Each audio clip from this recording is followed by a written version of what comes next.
I gotta find my way back to summer paradise. John Paul Simple Plan. My heart is sinking as I'm lifting up above the clouds away from you. And I can't believe I'm leaving. Oh, I don't know what I'm gonna do. Gandang umaga po at dito bibisitahin po natin ang tirahan ng pamilya Kamantige at dito rin po nakatira ang aming konsehala na si Cynthia Kamantige at ang asawa niya pong si Abel Kamantige. Meron po silang dalawang anak, isang 4th year high school na si Angel at saka isang 2nd year high school na si Kate. Pasok tayo. Dito po yung gate nila. Tapos, kung mapapansin nyo po, sa bandang kanan, nandyan po yung, meron pong mga babuyan. Para hindi na po natin pupuntahan. Tapos, eto po yung kanilang tirahan.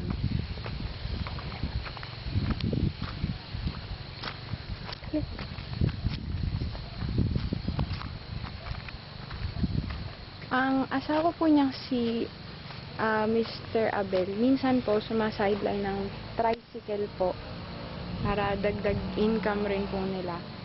Tapos si Nanay Cynthia po, minsan po nagluluto-luto siya ng mga ulam, binebenta niya po mga palaman para dagdag income na rin sa kanila.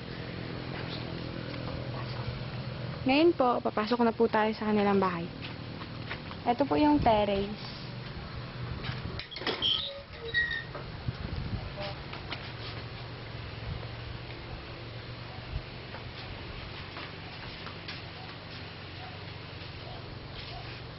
Tapos, ito po yung kwarto ng mag-asawa po. Nila Nanay Cynthia po tsaka ni Tatay Abel.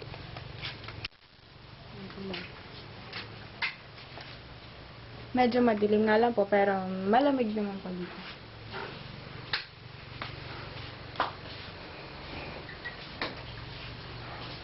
Tapos ngayon po, minsan po dito sila kumakain, nagawa ng mga assignments yung mga anak. Pasok naman po tayo ngayon sa kusina.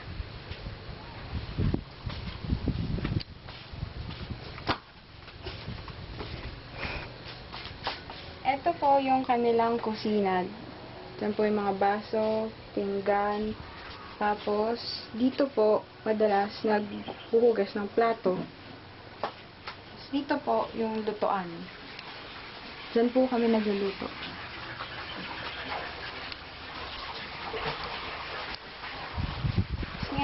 Ngayon naman po, bibisitahin po natin ang aming kwarto.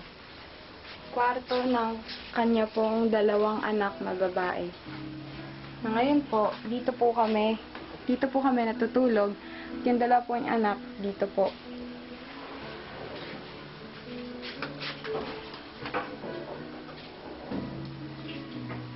Ito naman po yung aming banyo po. Medyo madilim nga lang po kasi yung ilaw po.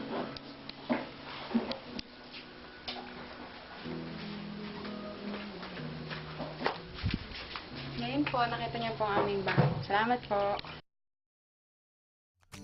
But someday I will find my way back to where your name is written in the sand.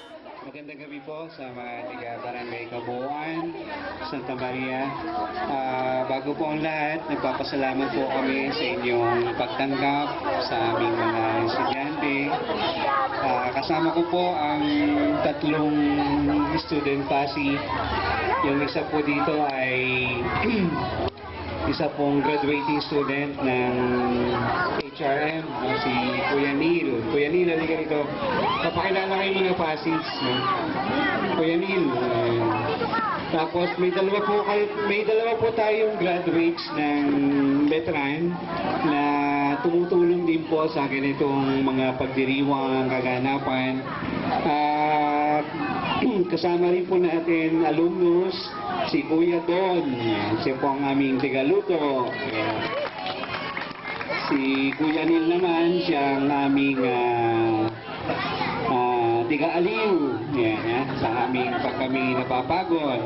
At isa pong alumnus din, nurse po siya ngayon, si Kuya Jen. Yan.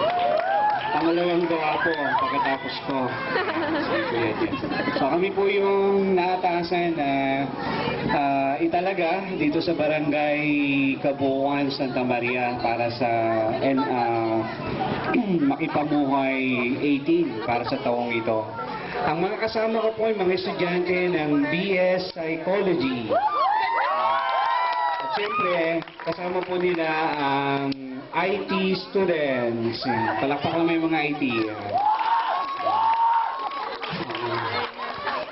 So makikita ninyo, ang gulo namin, no?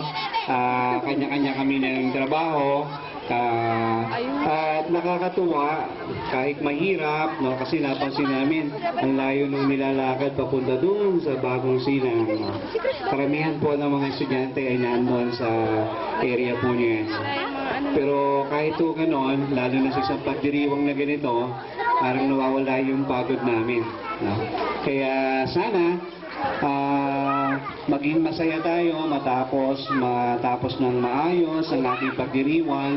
At muli po, nagpapasalamat po kami sa inyong pagtanggap at sana rin po ganito ang maging karanasan ng mga susunod pang papalit sa amin para sa Makipabuhay program. Okay. So maraming salamat po at sana po maging masaya tayo sa mga gagawin natin sa gabi ito. Salamat po. So thank you sa aming napakagabang professor. Back to summer paradise with you. Yeah. And I'll be there in a heartbeat. Quick time, girl. Oh, and I'll be there in a heartbeat. Quick time, girl.